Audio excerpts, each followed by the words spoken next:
Over 50 years, a horrible crime happened in the United States, in one of the big cities in the Northeast. And because of it, and because there were so many witnesses in broad daylight, and a young woman lost her life, a nation was horrified. And they called together the best minds in the world to figure out, what's wrong with us? Why could we watch this happen and not do anything to make it stop? And these scientists and teachers, they came up with the term diffusion of responsibility. They call it a social phenomenon, meaning when there's people, when you're involved in a group, and the tipping point is 3, when there's 3 or more people around you, and you do not have to know these people, you could be at a train station, at an airport, you could be at a birthday party, it could be people in your family, at home, in your household, on a board in a church, or at work. Here's the key. Diffusion of responsibility is happening every single day. It is part of our human nature, and it's something we must fight. And what takes place is we see something that needs to get done. In this case, in this big city, it was a major crime, and nobody did anything. And in the minds of the people, what these scientists found, we're all rationalizing why we shouldn't get involved. We're saying things like, it's not my responsibility.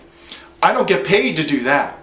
I'm not in authority. Someone else is going to do this. Somebody's family member will take care of this. It's the owner's job. It's the manager's job. I didn't sign up for this. That's not in my employee handbook that I signed for.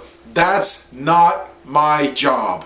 And a million other reasons why we shouldn't get involved. And that is diffusion of responsibility. And it's happening every day in our lives in small things and large things. Your job and my job is to fight that every single day.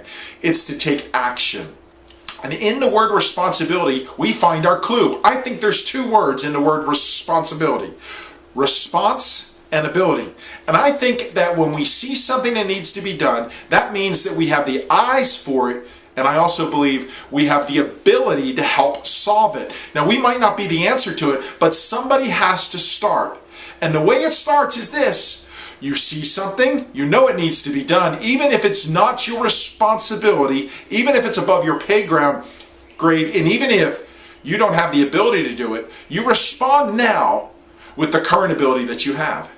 And you'll figure it out. Because what happens is as you respond, it draws other people in, it builds momentum, it creates a catalyst, and other people start to join in that fight. Whether it's something at your office that needs to change, in your business, your family, church, whatever. Respond now with the current ability you have, and watch how things start to change. You'll have to fight this, the diffusion of responsibility. It's happening in every office in America every single day. People are seeing things that need to get done, and they're turning a blind eye to it. They're lying to ourselves, saying, it's not my responsibility. But it is, because if you can see it, if you're complaining about it, you are uniquely strengthened and have the ability to solve it, or at least be a part of the salvation of that. My name is Ed Carcarey, and I'd love to connect with you at edcarcarey.com. Find your passion, you'll find your life.